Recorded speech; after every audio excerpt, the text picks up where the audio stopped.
Hi, I am Diana Lang, and during this presentation, I will be doing a comparison of Coca-Cola and PepsiCo. Coca-Cola and PepsiCo represent two of the largest beverage sellers in the world. A comparison of these two companies can be particularly valuable both because they are broadly invested firms, but also competitive in almost every space that they exist in. Examining how these companies compare can hopefully provide insight into the value of institutional strength, allow an investor to understand the challenges native to the industry, and help guide investment through a deeper understanding of the space in which the companies operate. Coca-Cola originally was created by Dr. John S. Pemberton and was intended for medicinal use. The original recipe was completed as early as 1869 and has remained a staple in American diners and restaurants since at least the 1920s. Additionally, Coca-Cola may be the most successful marketer of its own products in history, tying itself intrinsically into everything from Americana to Christmas. As a result, Coca-Cola serves more than 1.9 billion servings of its products in more than 200 countries every day. As far as Coca-Cola's history goes, there have been some difficulties. The original Coca-Cola formula contained cocaine, which is something the company seems to actively try and hide or dismiss. Coca-Cola's oft-reviled attempt to re-energize its image with New Coke was a move long considered the company's preeminent and possibly only marketing bungle.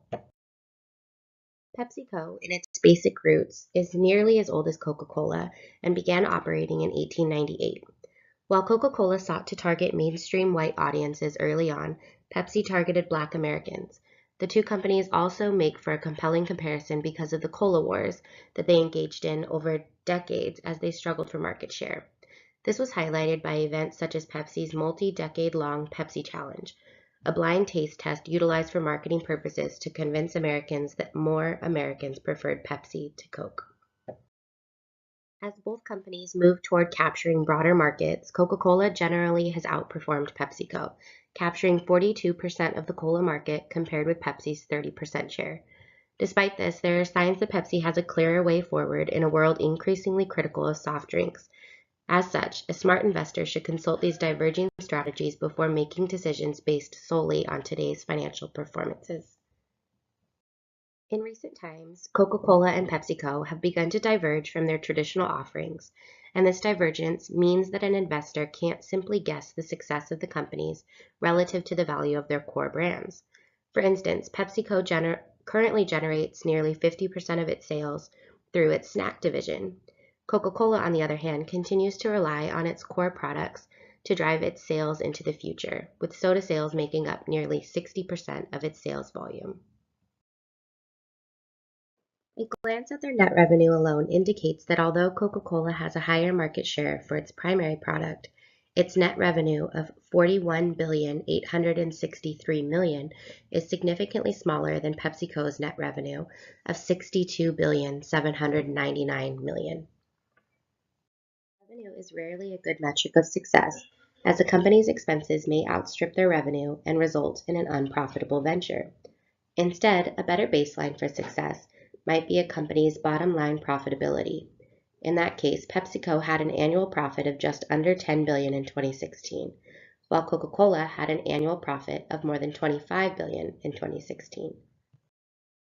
Measuring a company's return on assets, ROA, can indicate how successfully a company is able to leverage its existing assets. In this case, I calculated each company's ROA by dividing its net income by the average value of its assets. In order to arrive at the average value of each company's assets, I combined the total asset value for each of the last 2 years and divided that number by 2. For Coca-Cola, this meant adding the total assets from 2016, $87 billion roughly, to the total assets from 2015, $89 billion roughly. Dividing that number in half for a value of $88 billion, I then divided Coca-Cola's net income of $25 billion by that average to arrive at an ROA of 29 cents. The same process for PepsiCo as follows. 2016 total assets of roughly $89 billion combined with the 2015 total assets of $69 billion divided by 2 gave me an average of $71 billion. I then divided PepsiCo's net income of $9 billion by that $71 billion and arrived at an ROA of 14 cents. On this slide, most of the metrics are comparable. However, I'd like to highlight the return on equity and the debt ratio for both firms. I calculated the ROE by dividing the owner's equity over the net income demonstrated on each company's 10K. For Coca-Cola, this meant dividing $25 billion by $23 billion. This returned an ROE of $1.10. For PepsiCo, this meant dividing $9 billion by $6 billion, roughly. This returned an ROE of $1.55. Also of interest is the debt ratio. In this instance, PepsiCo is demonstrating a significantly higher debt-to-equity ratio than Coca-Cola, more than 3 times as much. This could be explained by many factors, including money borrowed to purchase other companies or borrowed to undertake large-scale projects with expected later-date payoffs. Additionally, companies that are able to maintain debt while retaining the leash on their fiscal reins provide themselves additional capital with which to invest. While a higher debt-to-equity ratio doesn't necessarily mean PepsiCo is a riskier investment, without more answers, it certainly doesn't make it less risky. On the subject of dividends, it appears that both PepsiCo and Coca-Cola pay dividends to shareholders. For the 2016 fiscal year, Coca-Cola paid a dividend of 35 cents per share in all 4 quarters.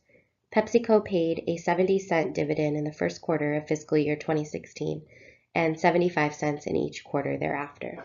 Coca-Cola's external audit firm is Ernst & Young, who conducts scheduled meetings with Coca-Cola's audit committee, while PepsiCo's external audit firm is KPMG, who is encouraged to speak directly with PepsiCo's board members. Going forward, Coca-Cola will likely continue to invest in increasing the value of their primary brand. The firm will monitor regulatory attempts to limit sugar consumption and continue to develop low or no sugar alternatives within the brand paradigm. While PepsiCo acknowledges Coca-Cola currently leads in the carbonated soft drink market in many markets worldwide, its focus appears to be on its research and development team. PepsiCo has also stated that its focus is on developing health-focused beverages and snacks, which will form the core of its business in the future. Coca-Cola and PepsiCo are both strong firms with strong brands. PepsiCo is more heavily leveraged but should be adequately protected given its wide asset base. PepsiCo also appears to be more ready to deal with the future as it pertains to health and consumer trends. Coca-Cola as a brand, however, should not be underestimated. Each of these companies represent a viable investment option based on their relative financial positions, strengths, and weaknesses. Thank you for your time, and I hope you enjoyed the presentation.